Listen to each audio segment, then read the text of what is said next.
Hey, what's up, guys? It's GamersNation1234. I'm one of your hosts, Will, and with me always is Lynn. How you doing? Hey, YouTube. We also have Miss K with us as well. What's up, YouTube? We also have Gamez as a guest again, returning for a second episode. How you doing, Gamez? What's going on, YouTube? How y'all doing today? Hey! Ah, so nice to see everybody again. Hey, Antwin, how you doing? Nice return. What's up, YouTube? It's your boy Dirty, back again.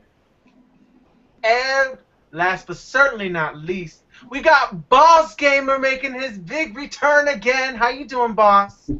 What it do, YouTube's the Bawse UGN, baby. Yeah, all right. Okay, I'm hearing my voice like again. I need to stop this. Okay, anyways, anybody have questions for the show?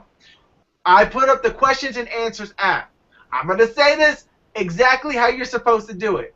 On the video, you are going to see something that says be a part of the conversation. Click join live Q&A on Google Plus Hangouts on the bottom left corner. You're going to click on that. It's going to take you to a page that looks like a Google Hangout. You're going to type your question there, submit your question, and we will see it. So This is a freestyle episode. So we're basically talking about any topics that just kind of come out of nowhere and just whatever. I know that Lynn has some topics that she would like to discuss, or just anything that she'd like to discuss. So, Lynn, we are going to start this with you. Start the conversation, girl. Well, initially, from what I understand, I read on Game Informer earlier that there was going to be a Madden NFL 15 bundle of Xbox One for $3.99. Well, apparently it's not actually a rumor because you can actually pre-order this now on the Microsoft website. So, yeah, but along with that, I really do hope this is true. There's supposedly a Sunset Overdrive bundle as well, and the console is going to be white. The limited edition. Oh, I forgot to mention, Miss K. If this Xbox One bundle do exist, it was in some French magazine or some French website or something where there's supposedly a SKU for the Sunset Overdrive bundle in white. If this is in existence, I will definitely pre-order it lickety-split. No issues at all. Yes! But also there's Gamescom is next week. So that could be where they unveil it, if there is. That would be true. That would be good. So, yeah, because Gamescom is next week, people. Yeah. I mean, I guess this is like, okay, this isn't Comic-Con. This is more focused on games again. I think this is the E3 version for Europe. Okay. So, yeah, so like, I don't even know what's, oh my God. So, I mean, like a white Xbox One. I mean, like, okay, if you guys could trade in your Xbox Ones without having to pay any more money, just to change your Xbox Ones for a new one. Okay, first off, okay, I'm gonna start with Lynn. You don't have one. Antwin, you don't have one. So to the people who do have Xbox Ones on this podcast, Miss K, would you trade in your black Xbox One for a white Xbox One? No. If it meant for free. What? For free? If it meant for free, you're just trading your Xbox One and just getting a white one in exchange. I don't know. I probably wouldn't because everything, my entertainment system is black, so it would probably stand. Yeah, I probably would. Yeah. There's some diversity in there. All of them are black. Everything is black. I want some versatility. Give me throw some vanilla in with that chocolate. We can make a sandwich cookie. Make a sandwich cookie, make an Oreo, put the Xbox right there in the middle. Yeah, right there. You make a stuff right there between the PlayStation and the Wii U. But, Games, how do you feel? Would you trade in your Xbox One just for a black one? I don't know. I mean, I don't really like white consoles because I feel like they get dirty too quickly. And again, like Miss K, my entertainment system is black, and I like to be, uniform. And at the same time, like most of my games on the Xbox is digital, so I'm like, how would that work? Right. You can just transfer. You just sign in your name to your Xbox, and then you're probably gonna have to download everything again to the new hard drive. But that's it. Yeah. Not like a phone. It's just mixed for me. Like I don't know. I'm not even going to look front. I might do it just to have versatility, like Lynn said. But I don't know. It's up in the air. I'm stepping outside the box. Stepping outside the box. But okay, Boss, you got an Xbox One. Would you trade in your black Xbox One for a white Xbox One? No, first off, I want to say black is beautiful, so I'm going to stick with black. But not only that, thanks for the applause. But if you are day one, owner of the Xbox One, you get the day one edition controller, of course, with insignia on the Xbox. So if the white one don't have that, then I'm not going to trade it in. No. Okay. I mean, with me, I mean, it's too much work to trade it in now. You know, I mean, it's too much work for me to trade it in now. If anything, if I wanted to make my Xbox One be a different color, I would have just probably buy a skin for it or something. But honestly, unfortunately, I mean, if somebody gave me like a brand new one sealed in a box, I probably wouldn't open it because, Oh, goodness gracious. Well, I'll give it to somebody in need. I'll make it a giveaway on the channel. Where is your sister? I need to talk to her. My sister's not here yet. I know that she's going to be watching. I don't know if she got the link yet, so I hope she got it. But as far as it goes okay, so Antwin, you don't have an Xbox One yet. So let's just assume that you're going to get an Xbox One. We know you're getting the white PlayStation 4 with Destiny. So yes, would you get a white Xbox One to match with your PS4, or would you just get the black Xbox One or whatever's available? And if you see one white, you see one black, might as well just get whatever's there. I would get the white. If I'm gonna go with both, if I would go with both generations. Current generation, I go with both white if they actually in it. You know what I'm saying? So, Okay. And just have them both sitting up there, underneath the TV. Thank you. Wait, do you have the white Wii U or the black Wii U? I actually got the black Wii U because it was 32 gig. If the white was 32 gig, I might have went with the white one. Yeah. You should have said, do you have the cheap Wii U or the expensive Wii U? Do you want me to say that?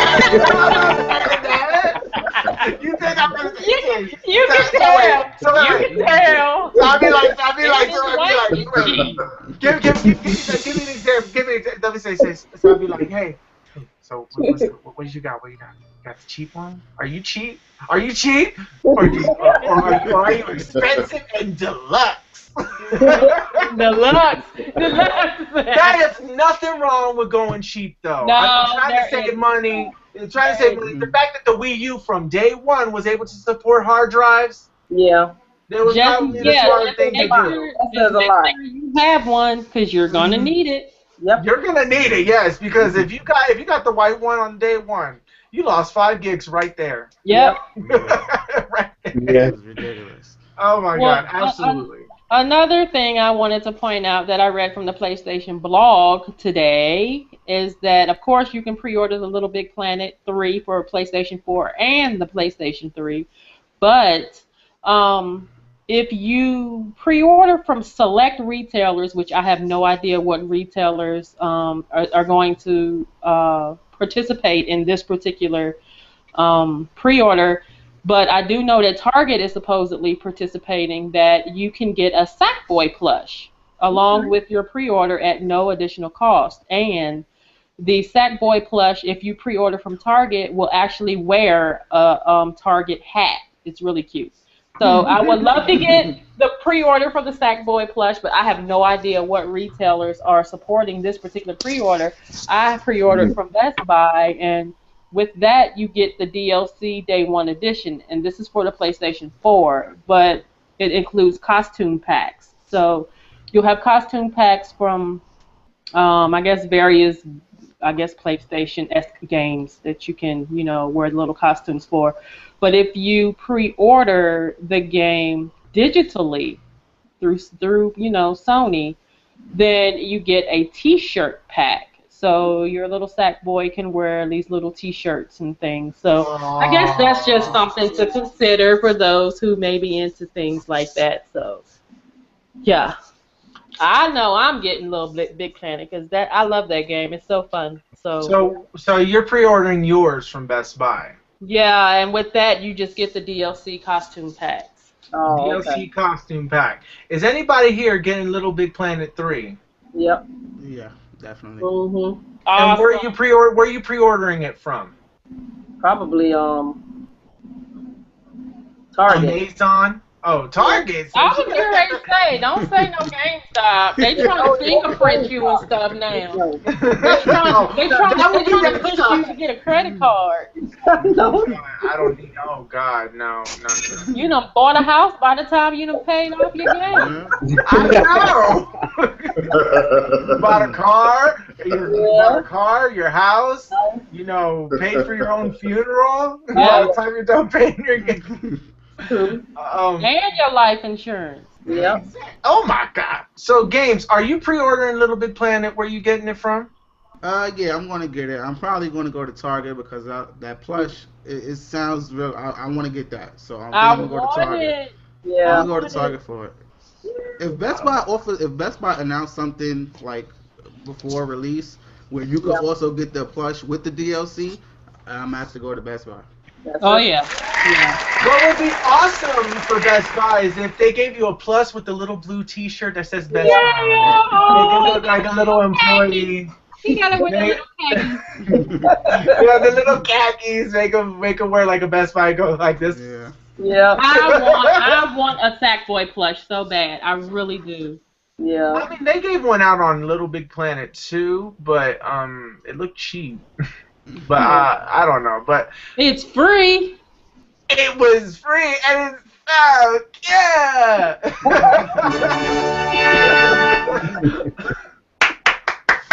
Every time Antwin does that, I feel like I have to randomly clap. Antwin, are you getting Little Big Planet 3? And if you are, have you decided where you're gonna pre-order it from, or are you just gonna be like last minute, just get it when it come out? I'm not sure if I'm actually pick up 3 because I really never played the first 2 on the PS3. I played the demo, I think, of the first one, so I really haven't really got into the game. I mean, it looked nice, the gameplay wise, what I played, but I never took the time out to go purchase both of them and sit down and play it. So you need I have to to go totally back. do it. You need to totally do it. The second one. Well, you don't have. I mean, story-wise, it doesn't really have anything. So this could be your first Little Big Planet that you actually try. It has co-op on here, 4-player co-op. You can play the story with your friends. Yeah. It is fun. Little Big Planet is fun, especially with friends. Oh yeah, with friends, it's like a blast because you can hit people off the stuff and be like, away from me. It's like an endless game because I'm pretty sure they announced that not only are you gonna have created maps from Little Big Planet 3, but also from the first 2 Little Big Planets. So you're gonna have so many maps to play. It's like an endless game. Yes, it is. Endless it's possibilities. Game. And you can make your own levels. Yeah, I was going to say you create your own too. Mm-hmm. Yeah. And yours could be one of the popular ones. It could be. You could be the #1 Little Big Planet creator in the world. But Bawse, what is your opinion on Little Big Planet? Do you plan on getting it? And if you do, are you going to pre-order it? And where are you pre-ordering it at? Damn, that's like 5 million questions. I'm sorry. Mm-hmm. To be quite honest, I've never owned any of the Big Planet games that came out in the past. I am familiar with it, dipped and dabbled with it a couple of times, and it's cool for what it is. It's cool for what it is, but unfortunately, I won't be getting it. But if I was, I'm gonna have to be the bad guy in this show. I'm going to GameStop.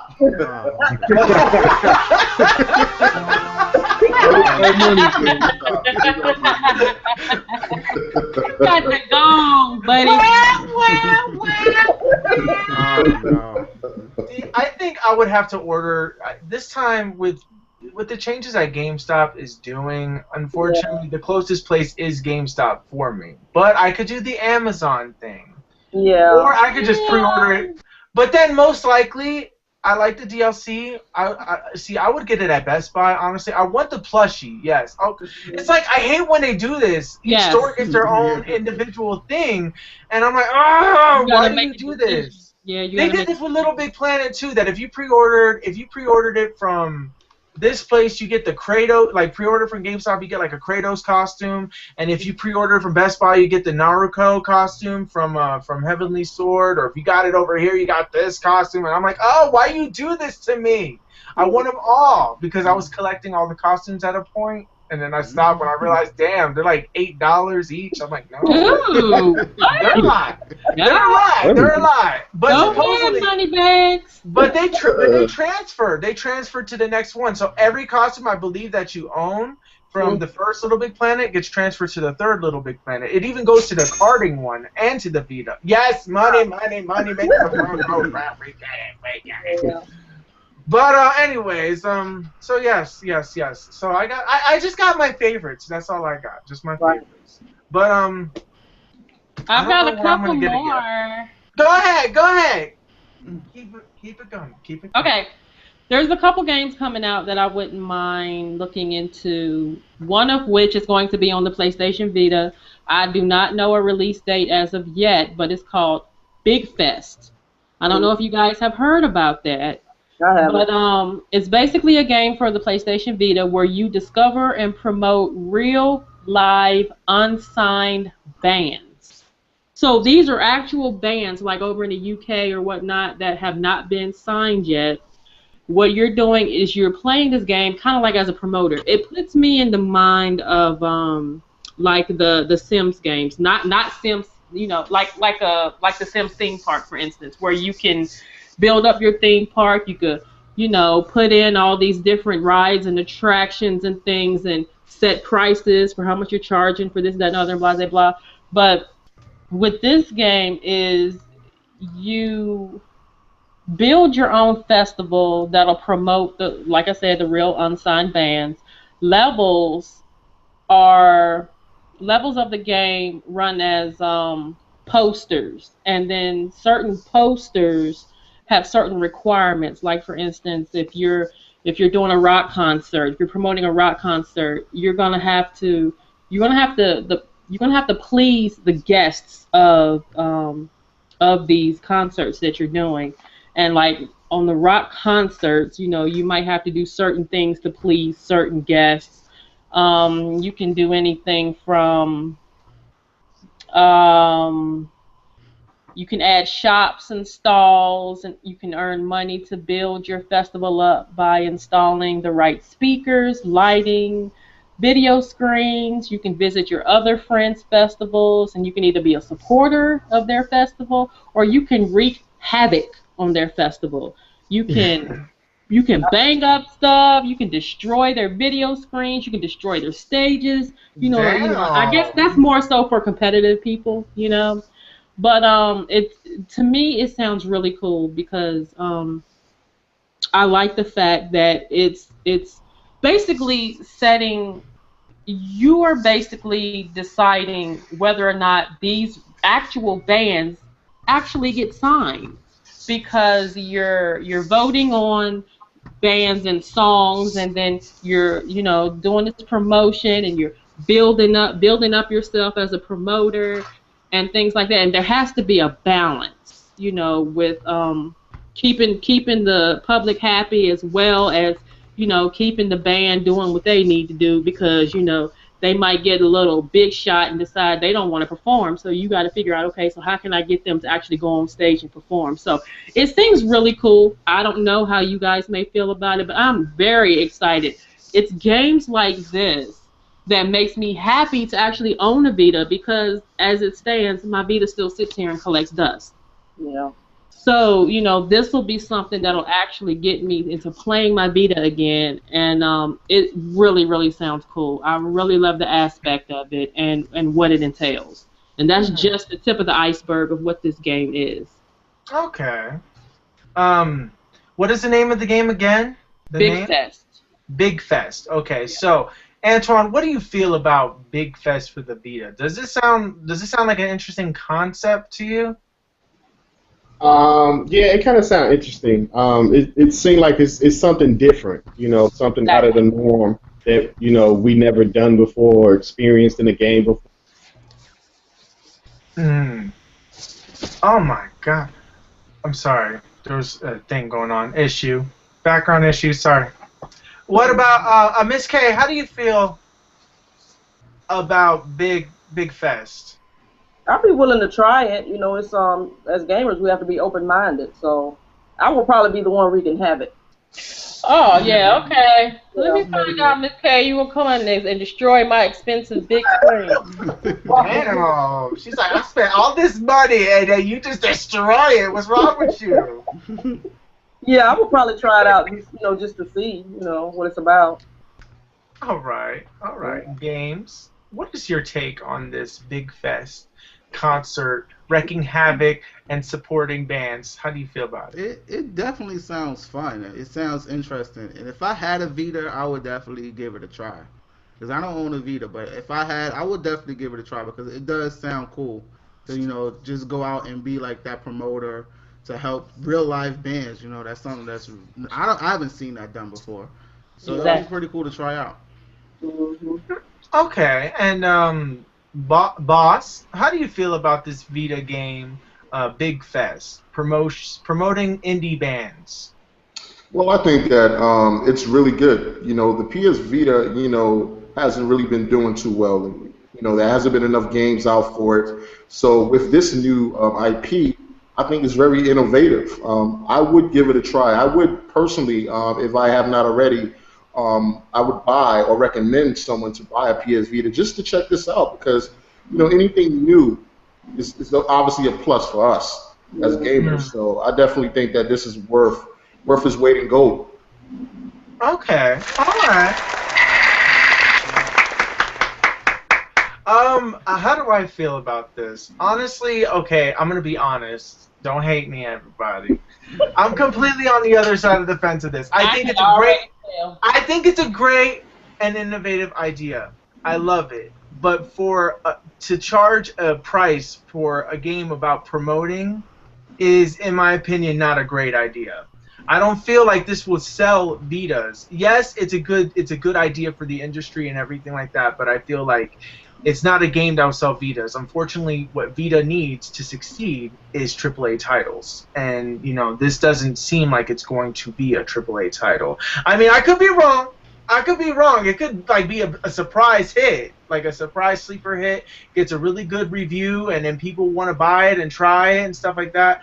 But at the rate that Vita is now, unfortunately, it would have been better if they put this on actual consoles as opposed to just the Vita. I feel like it would have gotten more promotion that way. Yes. I'm sorry, people. I'm sorry. So what do you guys think? So what? Miss K's doing an amazing job. Give her a round of applause, everybody. She is great with the sound thing. Am I the only one clapping here? Miss K, give yourself a round of applause.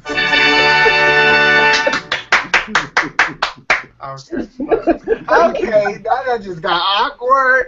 Okay, but how do you guys feel about this Big Fest game coming out for the PlayStation Vita? Is there a trailer for it that you can see, Lynn? Yes.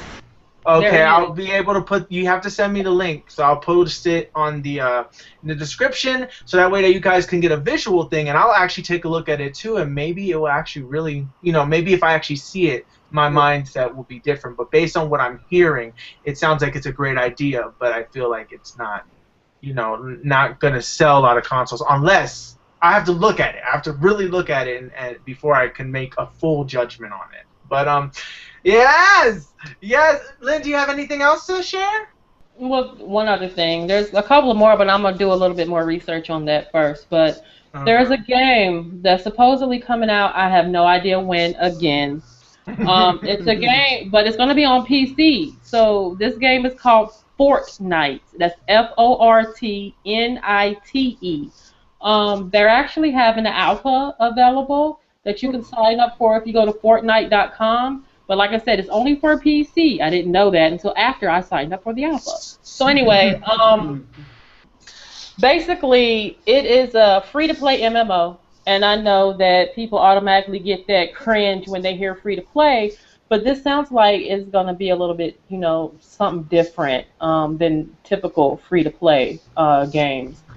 And basically, they are calling it a living action building game, and it's from the developer formerly known as Epic Mega Games. And at launch, the game is going to be in 2D. They're not. They're wanting to expand and build upon and make it more 3D-ish. They have not said anything of whether or not they're going to put it on, consoles or anything. But as of now, it's strictly PC. And basically, you band together with your friends online to build extravagant forts, find or build insane weapons and traps, and protect your towns from strange monsters. So they emerge during the storm. The storm is basically an empty, mysterious darkness. So there's much more detail in reference to this game on the website. I didn't want to, speak too much on it. Just wanted to give you a slight overview about the game, if that's something that anybody's interested in a free-to-play MMO. So, like I said, check out the website, Fortnite.com, sign up for the alpha, and, look to see if it may be something that you guys would be interested in. So. Okay. So, Antwin, how do you feel about Fortnite? I'm pretty sure you got a PC. Would this be a alpha that you would download? And are you an MMORPG player?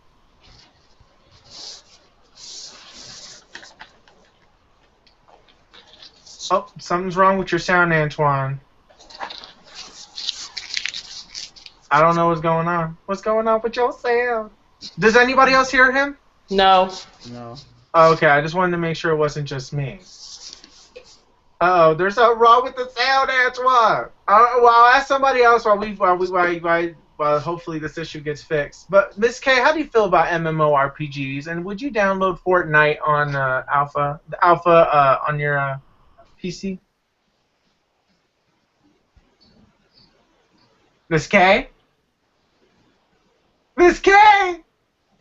Sound effects lady. I must have bored the hell out of her because she gone. Can't hear. I think she's frozen. I just think she's frozen. I think the mic. I don't know what's going on. Okay, we're gonna move on to the next question. Oh, next person. Right. Can y'all hear me now? Yes, we can hear you now. Okay, yes. Okay. How do you feel?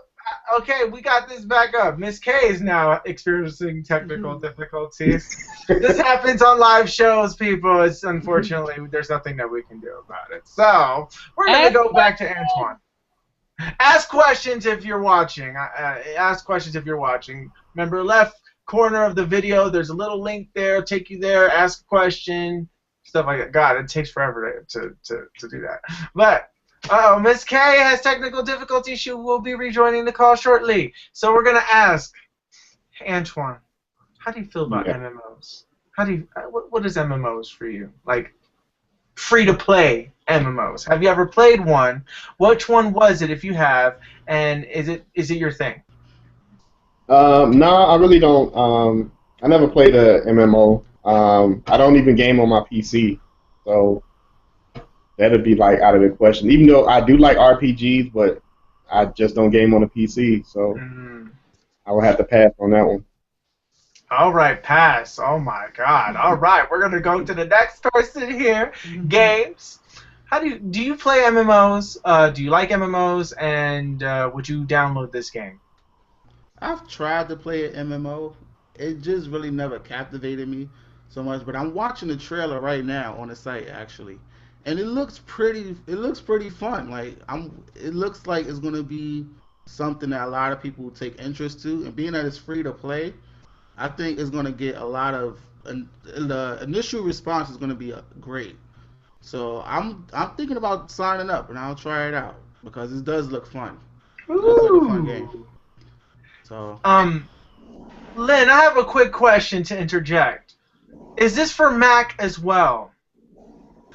Or is it just for PC people? I did not. Well, I'm not sure. I did not hear anything in reference to Mac. I don't recall seeing anything on the website either. Okay. Oh, okay. Well, I'll double check after the show just to make sure. But Miss K's back after the technical difficulty. How you doing, Miss K? I'm gonna ask you a question. How do you feel about MMORPGs? They're pretty good. I'd have to see a little bit of gameplay, I think, to be sold on it. But the idea, the concept sounds pretty good, but I have to see a little bit of gameplay to see if I'd be interested in it. It's only on PC. That's fine. Ah, it's been confirmed for only PC, so Mac users are screwed. Wow. Oh, no, I don't know. I don't know if it's for Mac, but I'm just saying it's not like on a console or anything like that. It's only... Even then, my PC could probably run it. You know, I don't have the most powerful PC, but it does run certain games. So. Okay, all right, that sounds good. That's cool. That's cool. What's that? Boss Gamer, how do you feel about MMORPGs? Have you ever played one? Did you and would you download this alpha to try for yourself? Oh man, definitely. As a gamer, man, I play everything, so I would definitely try it. The only problem that I would possibly have is the PC requirements. You know, I don't have a crazy graphic card or a crazy PC setup. So that would probably be the downside to that. So I probably wouldn't be able to play it the way I would want to enjoy it. But I am a big MMO fan. I think that that's where a lot of the big AAA title games are tending to head nowadays. You know, gamers want to play something that it's 50, 60, 70 hours worth of gameplay. You know what I mean? So I think that definitely, I would definitely give it a shot though if I had the opportunity to. Okay. All right. Yes! Yes! Oh my God. I mean, for me, like Bawse is just speaking the words of wisdom right there. I try every game. That's what, That's so, game we do. Yeah. I mean, the thing is that if this is for Mac, I definitely give it a try. I'm actually, ever since I've been playing Destiny, I have become a little bit more open-minded to MMOs. Right. I have tried MMOs before in the past, and free-to-play ones at that. And I like the benefits that an MMORPG does. Like I can have a whole bunch of friends to play and things like that. The thing with PC though is that there's requirements for certain things, so not everybody gets the same experience, because I don't know. But the thing is that I got to play some PC games this weekend. Believe it or not, me, the console gamer, got to play some PC games. And graphically, I wasn't blown away. Don't hate me, people. But I got to play some games. I got to play Killing Floor or something like that. That was one. It was like a zombie Left 4 Dead game. And then I got to play Guild Wars 2. And there was another game. But, I had fun. The mouse and the keyboard was really tough to get used to because I feel like I'm typing a whole letter. Like, I have to hit R to reload, E to open the door, Q to heal myself, W to move forward. I'm like, oh. And even though they're all next to each other, and then pushing number 1 to switch my weapon, number 2 to switch to my number 2 weapon, hit the scroll if I want it to be faster. See, it's too complicated for me. But my MMORPG experience, I feel like I could definitely get into an alpha. I definitely could. I'll probably sign up for this if it's for Mac. But if not, then unfortunately I'll have to lose out of it. I think reason why people are kind of cringe at free-to-play is because they know little kids will get on it and therefore ruin the games. And with a paid subscription, you got to be an adult, rich, or be a spoiled kid to get it. Or at least have very generous parents, like you're really good at school, get straight A's and stuff. I'm not saying every kid out there is spoiled. Maybe they're, I don't know, whatever. But games are games. So, I actually have a story of my own that I'd like to share with everybody that I just found on my phone. Sony had, yes. Every time when I hear that, I keep thinking of Rugrats. I'm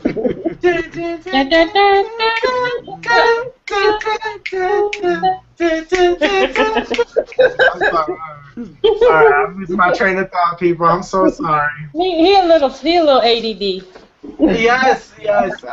Actually, I'm a lot ADD. Well, I'm not really. I don't know. I've never been diagnosed, so I'm not sure. But whatever. There we go. Sony has a lot of good stuff planned for Gamescom next week. So here we go. It says, all right, in this article, it says conventions are like clickers. They sneak up on you, and we've only washed our hands for E3 2014 a few months back. But already Gamescom 2014 is lurking, and as usual, Sony is planning to have a pretty big presence at the show. A recent leak revealed announcements may include Journey, The Unfinished Swan, and Until Dawn for the PS4.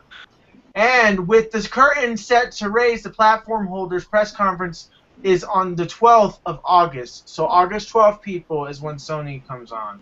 And writing the PlayStation blog regarding the Japanese giant's plans, Sony's employee Fred Dutton hinted that it's going to be an exciting show. We'll have more info for you a little later this week. He assured eager fans lots of good stuff planned. Indie titles. In a second comment, he added that he's really looking forward to this year's show and applied in a winky face at the end of his message. All aboard the hype train. Woo woo! As with any big convention, rumors are rife regarding major reveals. There's speculation that both Media Molecule and Guerrilla Games could unveil in their production PS4 projects. We'll settle for a longer look at The Order 1886, Bloodborne, and Uncharted 4, A Thief's End, of course. If the manufacturer wants to roll out Rhyme as well, we certainly won't complain. What would you like to see? Plot your perfect presentation in the comment section below, or in our video below. But, alright, so Gamescom is next week. Is there any games that weren't revealed in E3 or that you want to know more about that they announced at E3?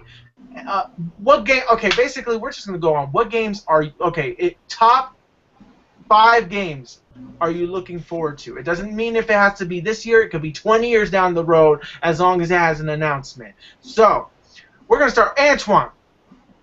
Hey. What are your top 5? My top 5 that I'll be looking for from these game companies. Star Fox would be number 1. The Evil Within would be number 2. I can't forget about Rainbow Six, The Siege. I might have to put that number 1 and Star Fox number 2. Let me see. I guess The Order 1886. I watched a little gameplay today at work on my phone. It looked pretty good. And whenever I get the Xbox One, it'd be Sunset Overdrive. I like that. All right, Miss K, you slacking. I know. Miss K, what games are you looking forward to if they reveal anything at Gamescom? What are your 5 games? My top 5? Mm-hmm. Super Smash Brothers, number 1. Yeah! Here we go. I didn't say it! Let me see. Destiny, Splatoon, Devil's Third. I'm trying to think what else. What was that? 3 of them? No, that was 4. That was 4? No, that was 3. No, 3. Devil's Third. Devil's Third. Platoon, Super Smash. Okay, so that's 3. Yeah, so you have 2 more. I'm trying to think what else. I said Destiny, right? Yeah, you said Destiny, so that's 4. I'm trying to think what else. It's 2 more. I can't think of them right off the top of my head. I can't think. I would say my top 3 because I can't think of the other 2. There's 2 more. Okay. That's all Nintendo. Oh my God. Well, we'll get back to you. Most of my games are Nintendo games. I mean, the Order 1886 does look good, and that Rainbow Six, yeah, maybe. It's in my top 10. Let's just say that because I got like 10 games I'm gonna get. So. Okay, Miss K. All right. I'm just really happy with that one response that you said. Don't get mad. Don't get mad. Okay, your turn will come. Your turn will come. All right, games. What are your top 5 games that you're looking forward to learning a little bit more about?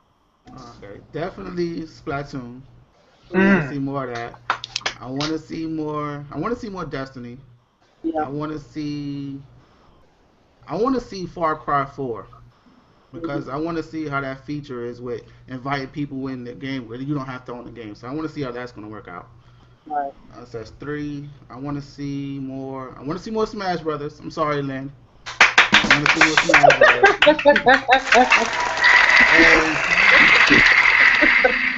and I want to see. I know that they're probably not going to show it, but I want to see more Uncharted. I want to see a little bit more from Uncharted.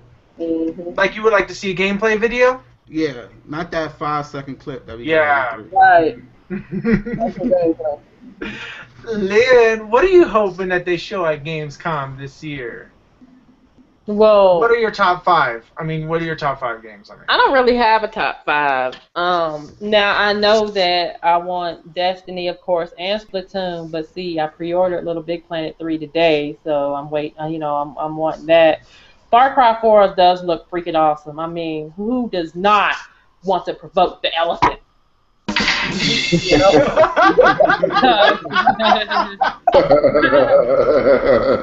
Not to mention the wingsuit. So, I don't know. I mean, there seem to be some really good games that are coming out this year anyway. So, I don't know if I want to pick a top 5, but Destiny is definitely my number 1 and Splatoon. So, those two are 4 games already. I know, but those 2 are the ones that I'm really, really, really anticipating. No gaming question. You funny. What about Fantasy Life? I thought that was gonna be in your top 5. Oh yeah, I forgot about Fantasy Life. Wow. It's taking too long for them to release it. It's I can't even find anything else on it. So it's kind of like it's been thrown to the wayside. They're not even promoting it. Wow. Mm-hmm. But okay, all right. So yeah, Fantasy Life. All right, so those are your 5. Bawse. Wow, we're going to be here quite a bit. I mean, well, we're just sticking to top 5. Yeah. I'm going to tell you my top 5 that I'm actually looking forward to. Like I said, these are not in any order to my liking, but these are the top 5 that I would like to see. The first one is Crackdown. I don't know if you guys have remembered Crackdown 3, yeah! Xbox, Microsoft exclusive, and they revealed actually a trailer to that this year E3. Number 2 would be Uncharted 4. Obviously, that's a PlayStation exclusive.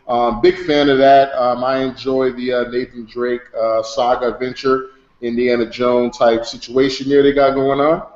Number 3 would be Mass Effect 4. I am a diehard Mass Effect fan. I have the trilogy package that I bought last year, and they also revealed some concept art recently, and that looks pretty good. Number 4 would be The Last of Us 2. Obviously, I'm a big Last of Us fan. I've been playing it. It's on my mind.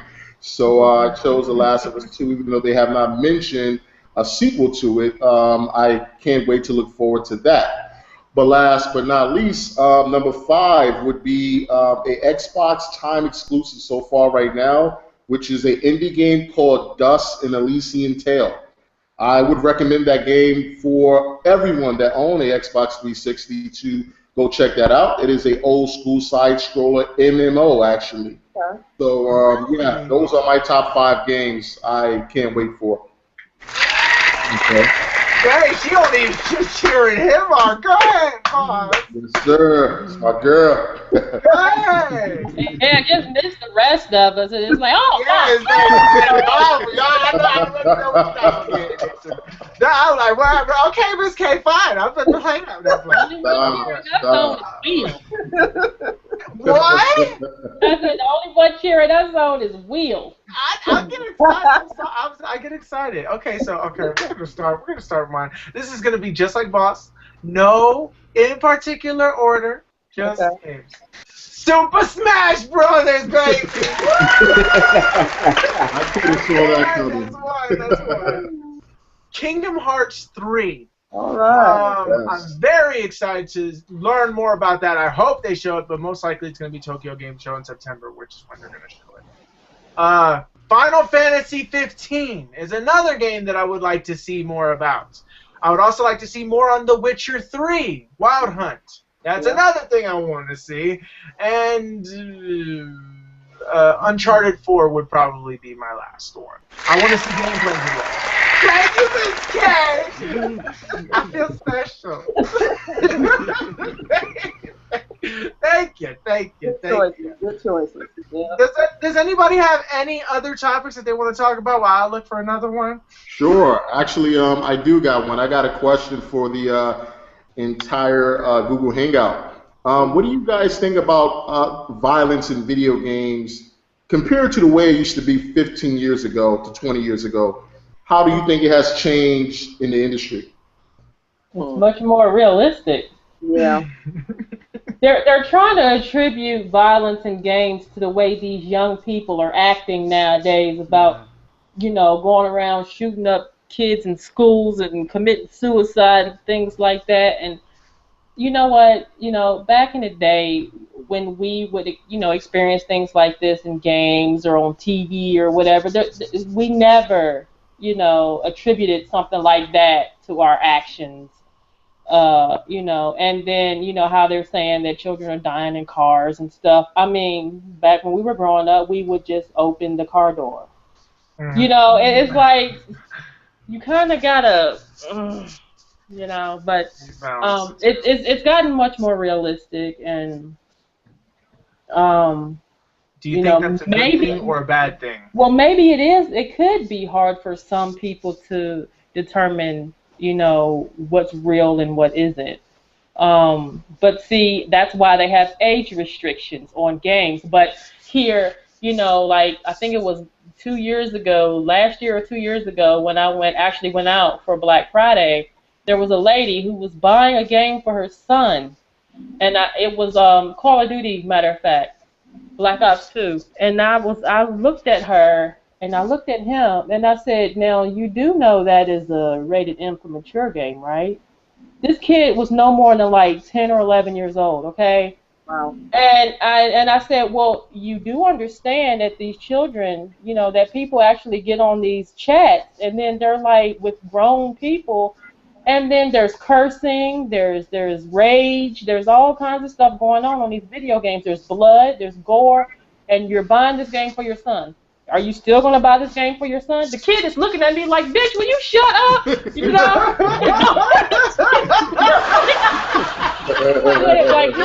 You do, just trying to get that woman to understand what she's buying for her kid. Like, you do understand that this game entails this, and do you know that it has a rated M for mature rating, right? And she just looked at me.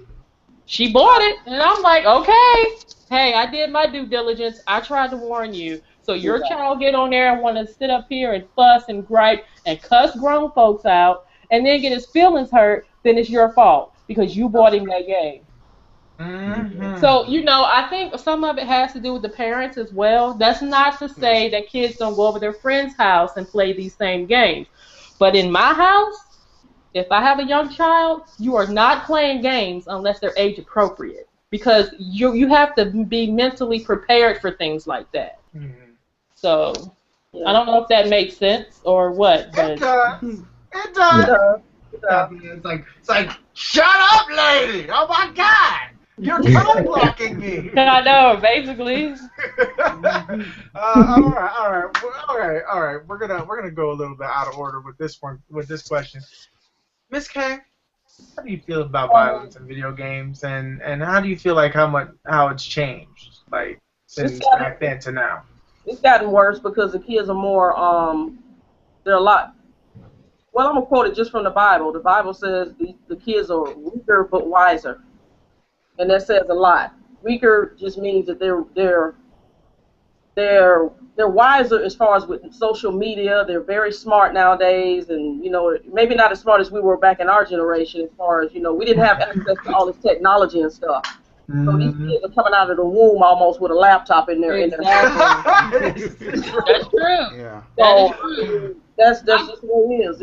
It's worse. It's worse now, and it's kids raising kids. You have young adults that are still not they're not fully developed themselves, and they're trying to raise kids, and they're kids. So it's worse. It's worse. It's just lack of it's parenting is what it is. I'm not saying it's bad parenting. I guess in some cases it is bad parenting. There's no way I will let my little 3-year-old cousin play Call of Duty. I'm sorry. Exactly. Well, a lot of parents are actually just sitting their kids in front of the TV, and that's their babysitter. Right. So they put them in front of the TV, and they get them their games that they want, and don't even pay attention to these age restrictions, and throw them in front of the TV, and they're like, here, play your game, and that's their babysitter, so they can go on and do what they want to do instead of actually parenting their children. I'm sorry. Y'all are going to hate me. I know. But the only reason why you're going to hate me is if the shoe fits. I'm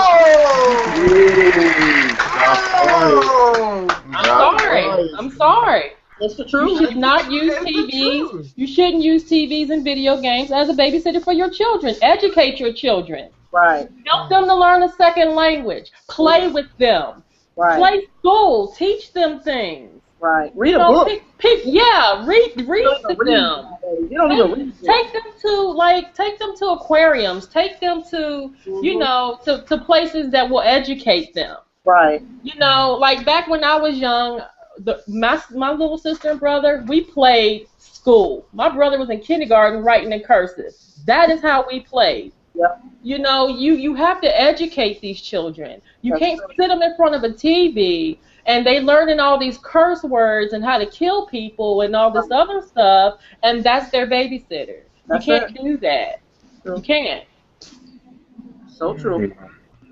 Hey, that's the Lynn Talk Show right there. Oh my God, Lynn just let it go. That was like a specific episode. Oh my Lord.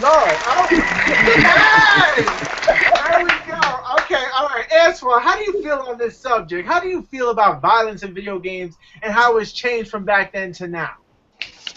Man, it changed dramatically from back then. I mean, it's like everything now, what I'm saying, they gotta have blood in it. It gotta be the most realistic blood, guts, spinal cord being ripped out.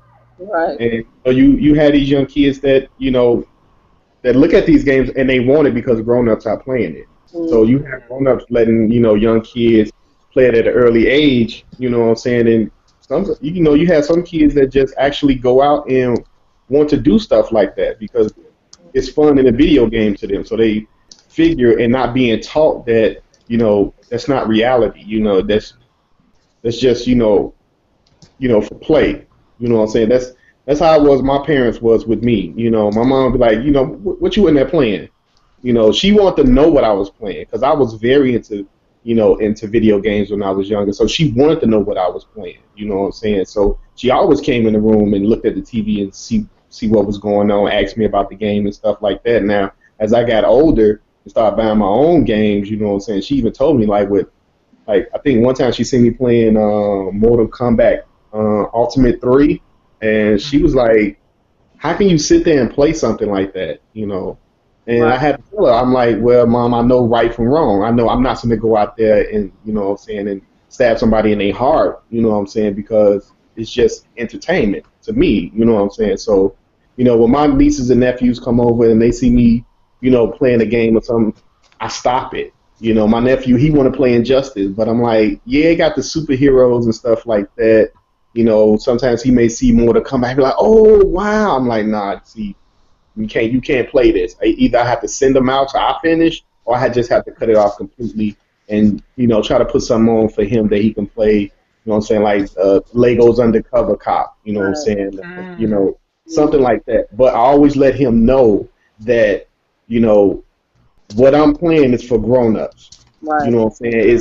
It's you don't see your uncle going out there, trying to imitate, Grand Theft Auto. You know what I'm saying? So you got to teach them at a young age. You know what I'm saying? Even though I don't want them playing it, but I'm also letting him know also because, yeah, he could be going over his friend's house and playing Grand Theft Auto. I don't know that. You know what I'm saying? His parents don't know that. So I have to let him know also when he's here. You know what I'm saying? You don't imitate that. It's just video games. It's not reality. So, I mean, violence in video games have come a long way. Mm-hmm. I feel like we're on a talk show host right now. My God, it's getting serious. All right, here we go. Games. How do you feel on? What is your take on the violence of games and how it changed? And I guess what's your opinion on the whole situation? Well, I mean, I definitely feel like it is a change, the violence sense, but I think that's due to, how powerful these consoles and, PCs have become to where they can add more realism to these games. But I think it's more so of the side of the parents. I mean, that's why they have the ratings on the side of the game. That's why they have the information on the back of the game. If it's saying rated M, it's going to tell you why it's rated M. It's going to tell you, it has blood, it has excessive violence, it has, offensive curse words or things like that. And I think that these parents, they just, like Lynn said, they put these kids in front of the PlayStation. They put these kids in front of the Xbox, and it's feel like their job is done. Like me, I play a lot of games, but for me, when my niece she comes over and she wants to play these games, I'm like, I would rather not play. I'll wait for them to go home. I'll wait for them to go to sleep before I play these games because I don't want them exposed to that. Because my niece, she's like 4 years old. She already knows how to use a tablet and an iPhone, all this other stuff. So I don't want her picking up, these games that I'm playing because, yeah, it might look cool, but at the same time, like, no, you can't play this. Let's play something else, or I'll take her outside, or we'll do stuff like that. I won't let her watch the games that I play. But I think that on the other side, it's more because these politicians, they try to make video games to blame for everything that goes on in society. Somebody gets shot, and then automatic video game is to blame. And I think that they're taking it a little bit too far. But I do understand why some parents and some people feel that way because the violence in the game are real. Like it'd be sometimes I'd be looking like, oh my God, they really put that in this game. And I'm old. I'm like, wow, like they really went that far to put this level of gore in the game. So it's definitely gotten worse. But at the same time, these parents, they really got to look at these ratings on the back of the games before they actually make that purchase. Mm-hmm.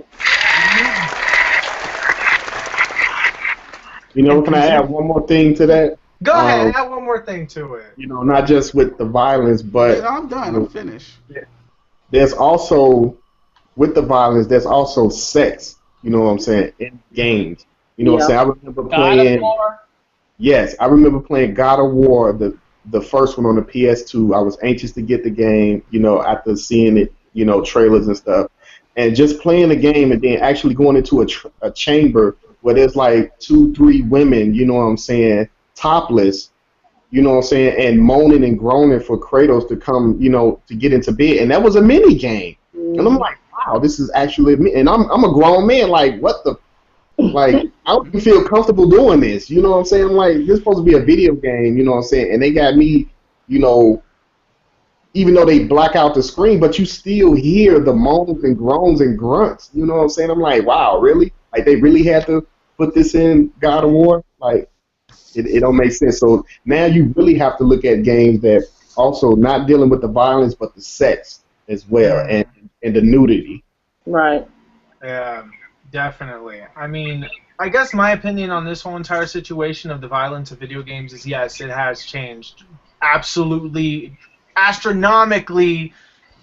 All the big words you can throw out there in the world, enormously, anything that's big, it has changed that much. I remember when I was little, I first played, Mario Brothers, jumping on turtles' heads and then throwing the shells at things, and then it kind of evolved, and then Mortal Kombat came out, and then there was the blood and stuff like that.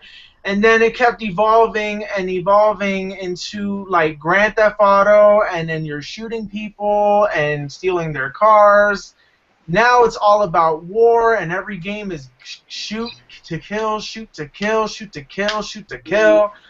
And you know, so the thing is that the parents, the thing is that, yes, parents are the #1 reason why these games are getting played. It's not only that as well, but it's really easy to access these games. You know, Right.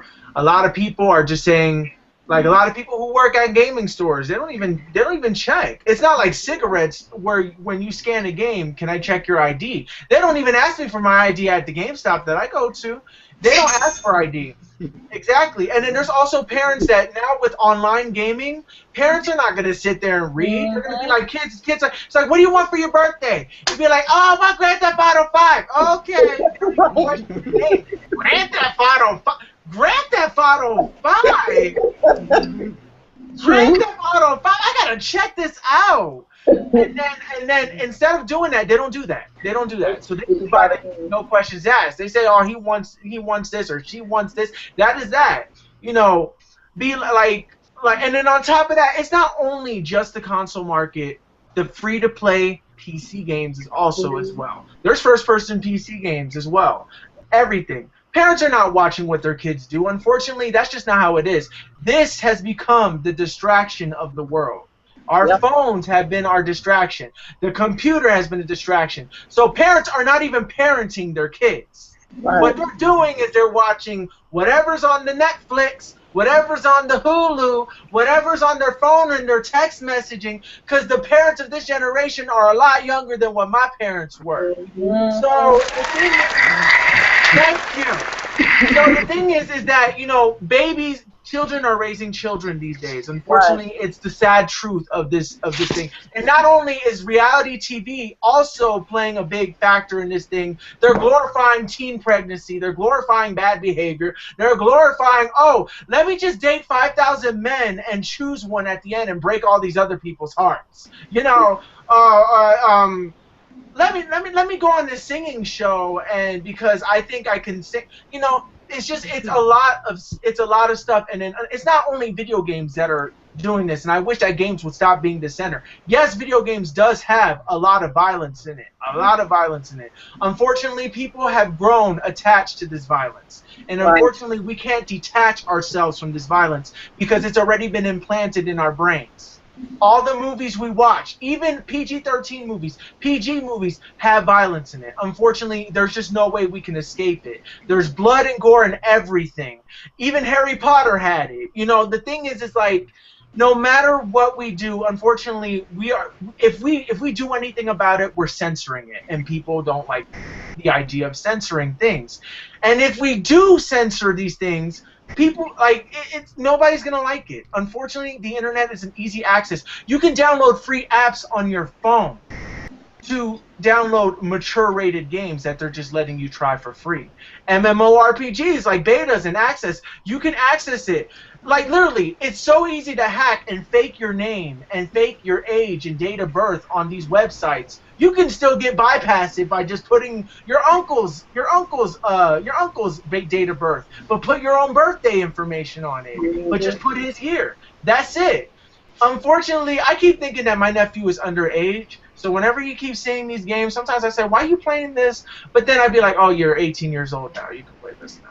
But, like, you know, there's certain games that I question. I don't think kids are actually going to go out and shoot people. I mean, I know that some kids know right from wrong, but there are just some kids that don't. There's some kids that they take it, that mentally they're being bullied in school, and then they come home playing Call of Duty and pretending that those are the bullies and the teachers and the other students and things like that. And who knows? Maybe video games do play a factor on why these kids do go on mass shootings and things. But I'm not blaming. The video games are not all to blame. I'm not saying video games are not all to blame. But I'm just saying that, you know, me personally, I know right from wrong. There are games that I play that are violent. I do prefer my Nintendo, because of the classic feeling of it. I do like worlds that are more abstract than mine. I really don't like realism in my games because, you know, I find it boring, in my opinion. That's just my opinion. I like fantasy worlds that are so far from the real world. That is the original purpose of what games were to me, was that they looked different, that they weren't what I was in. I wanted to get away from what I was in. I wanted to get away from the chaos and the fact that 15 kids died in a school thing, or a plane crash and things like that. Unfortunately, it's implanted in our brains, and unfortunately, a lot of people have gotten desensitized to it, and because of this, violence is here to stay. Unfortunately, there's nothing. I think that it's too late to actually do something about it, and with parents not really caring for their kids, people always say they blame this, they blame this, they blame that, they blame that. What you should do is blame yourselves, and I'm not attacking all the parents. Because some kids come out great. You know, there's some really good kids. I'm not blaming all the parents. But the thing is I that... want to make it known, too, that we're not doing that. Because there's always going to be somebody that's going to say, I'm going to sue you because... We're not saying that you parents is the sole problem here. There are many factors that are in play. But at the same time, there are things that you can do at home that can kind of counteract all of this stuff that's going on, and we are just pointing out some of those things. Absolutely. But like back in the 80s, back in the 80s, when Nintendo first came out, did you see kids, did you see all the violence that there is as of today? Early 90s, did you see all that? People were too busy wearing leg warmers. Now look at everything is war. And then on top of that, we got Call of Duty as the #1 war game. And then on top of that, we're in the middle of a war. Bombing is an everyday thing. But I'm not blaming Call of Duty for the reason why what's happening in Gaza or Benghazi, whatever. I'm not blaming any of video games for that. I just feel that a lot of people, some people see, you know, Call of Duty as a good thing, especially the Army. They say, oh my God, we got a lot of recruiters right here, you know, wanting to join the Army and the military because they play Call of Duty. But the sad reality is when they go into it and they realize it's not Call of Duty. No, it's not. When your friends die, they're dead forever. Right. There is no such thing as respawning in That's real it. life, unfortunately. Exactly. So you know, thank you. All right, you know, I'm done with my little tirade fiasco. Boss, what is your opinion since you asked the question? That was a really good question. Yes, honey. That's a good question. Okay. Well, to be quite honest, you know, it's a matter of art imitating life, and that's pretty much what's happening right now. Because today, the kids today, they have no sensibility. You know, when we were growing up back in the day, we had not that they don't have today, but we had a steady and a firm compass morale in our entertainment. I mean, when I grew up, you had the Cosby shows, you had shows like that that build morality and value in your entertainment. Today, video games, I would most likely say that even though we have a monitoring system for who's able to buy what and who's able to play what, at the end of the day, the kids want to play what the adults are playing. And it comes down to parenting. Me, myself, being a parent, you know, I would never let my daughter play, you know, a Call of Duty or Grand Theft Auto or anything that's misogynistic or going to make her feel any type of way that's going to influence her that she needs to act any other way than the way that I raised her. You know what I mean? And I think that today when you have a lot of these kids that play these games, not all, but some of them are coming from single-parent households, and they don't have that father figure that's there to tell them, like, hey, that's not cool. They don't have that mother that's there to do that as well, because a lot of them are out working and can't keep an eye on their kids. And not only that, when I was coming up, we weren't in the house playing video games all damn day. We wanted to go outside. Yeah, I was going to say that. Our friends, we wanted to ride the skateboards and our bicycles, and that was our form of interacting with each other in that form of aspect of that. But I really think that, you know, gaming at the end of the day does influence a lot of things in our world, including everything else. I mean, it bleeds into everything else, even our music. You know, a lot of the youth today can't distinguish entertainment from real life. So when they hear these rappers talk about selling drugs or killing this and doing that or having this woman with the big butt, they think that that's what they're supposed to do. But unfortunately, we all don't get that message that, hey, it's just entertainment. And I think that as a parent, you have to separate and differentiate between the two, because there's a big difference between the two. Right. As far as violence, though, the violence is never going to change. It's not going to go anywhere. That's the nation that we have become. That's the nations we always been. killing your adversary, killing another person, or just beating another person. It might sound inhumane, but as far-fetched as it might sound, it's the world that we live in, and it's hard to look in the mirror and look at what we have become and created as human beings. But by no means our games are the end-all factor in ending violence, because before games there was always violence. Right. So that's just how I feel about that, guys. Exactly, you're right. Absolutely right. Another thing I wanted to add, especially since you brought up the kids used to go outside their house. You know, kids used to go outside their house. What I meant to say, like a long time ago on episodes about online gaming, I feel like it ruined. Online gaming is the reason why people stay inside. Right. I feel like online, internet is the reason why we stay inside. That was the reason, like, because back then, it wasn't the games, it wasn't the violence, it wasn't. I used to go to my friend's house and we used to. That was multiplayer. Make friends, go to their house, play, and then after that, you either go out, play some basketball, play some hockey, whatever you want to play, and then or just like go to some stores, go to even a video game arcade, you know. Ride bikes. But these things don't exist anymore, unfortunately, to today's society. And with Wi-Fi going to be everywhere, everybody's going to be like this. Yep. Like everybody's going to, and already everybody's like that right now. Look, the thing is that I kind of admit that I do use my phone a lot, and I'm not afraid to admit it because I do use my phone.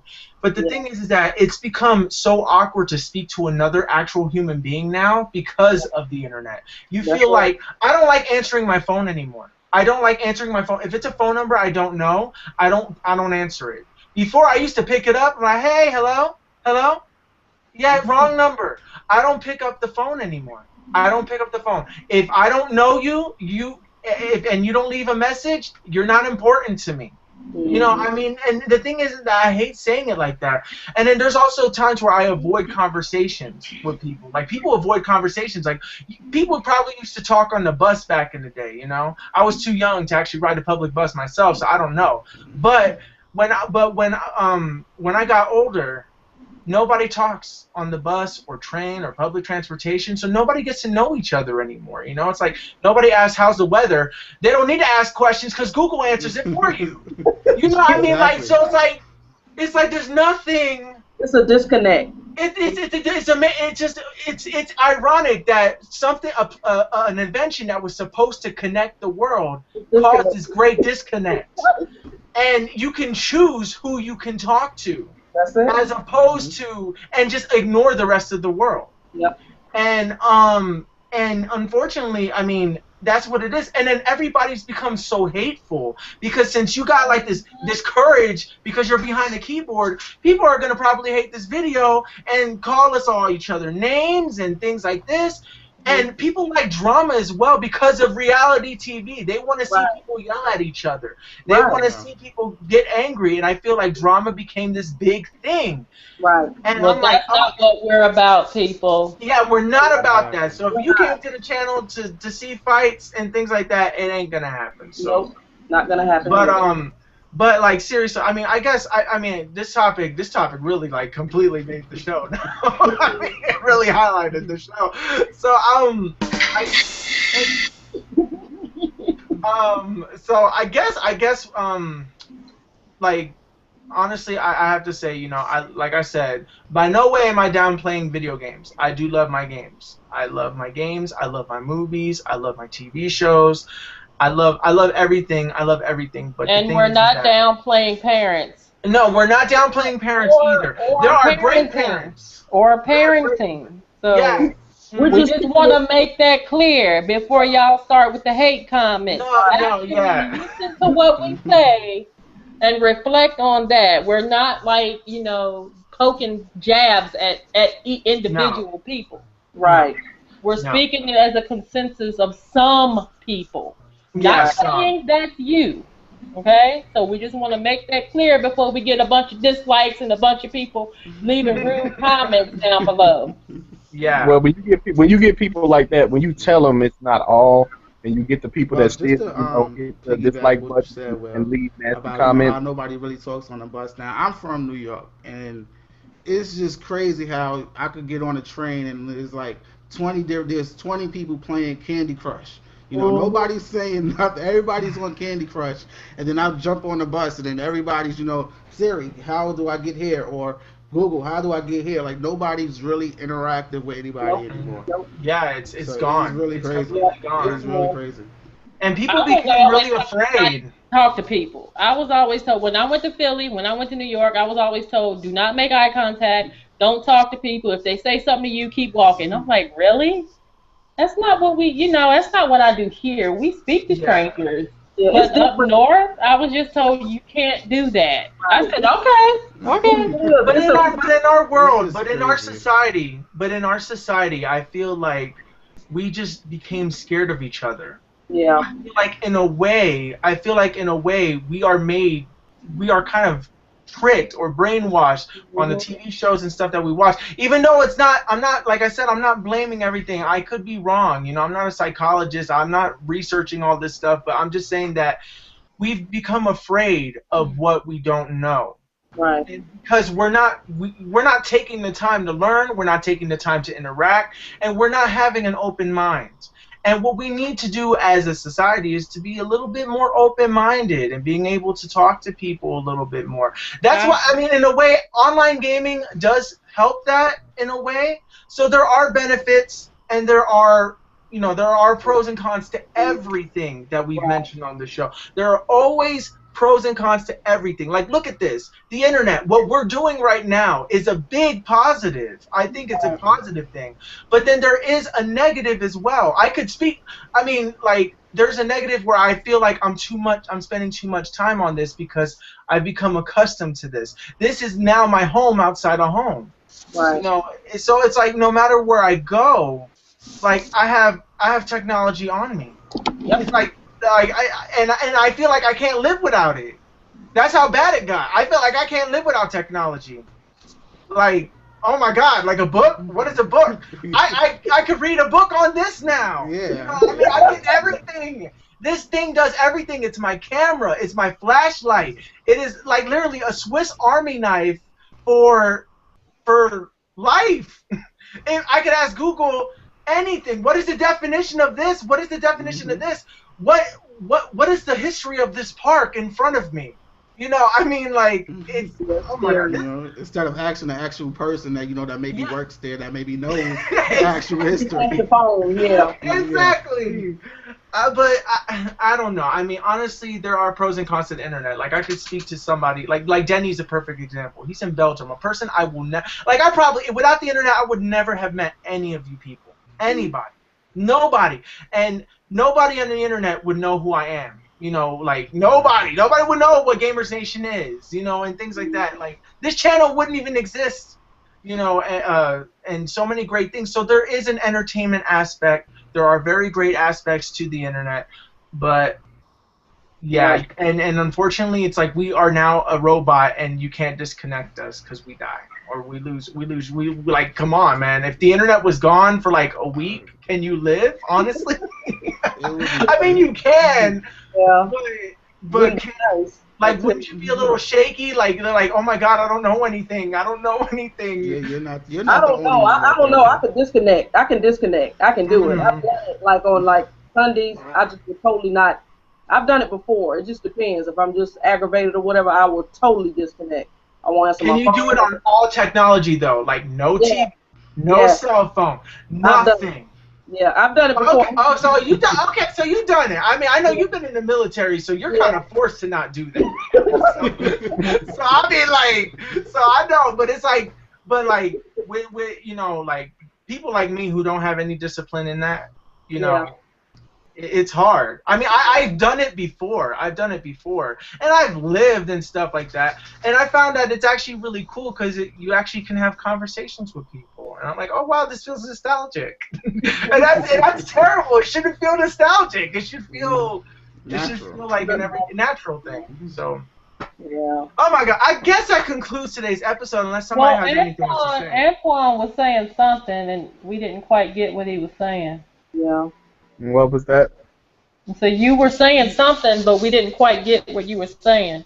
Yeah, I guess that there was like a disconnect on your end when you were saying No, something. like several people were talking at once and kind of got drowned out. I think it was when you was saying, you know, it's not all parenting, you know what I'm saying, that we're blaming, and you know, so don't leave, you know, like, you know, stupid, nasty comments and, you know, thumbs down. I said for the people that do that, those are the people we are actually talking about because they feel guilty. Yep, that's it. Oh, well, thank you for watching the Sally Jesse Raphael show. Ricky Lake. On the violence of video. Ricky Lake. Okay, fine, Ricky Lake. Ricky Lake. Thank you for watching the Ricky Lake show, where we were talking about the violence of video games and how does it affect the youth of today. Thank you. As always, I'm your host, Ricky Lake. No, as always, okay. Well, thank you for joining Gamers Nation on this very serious and controversial episode to some people. So thank you for watching this episode, and I hope you guys enjoyed it. Please leave your comments below. And questions. And questions, because we need your questions for Wednesday. So please ask us any questions that you want us to talk about. Anything that you want us to talk about, and put it there. I'm going to be watching Guardians of the Galaxy as a side note tomorrow, so I'm excited. But anyways,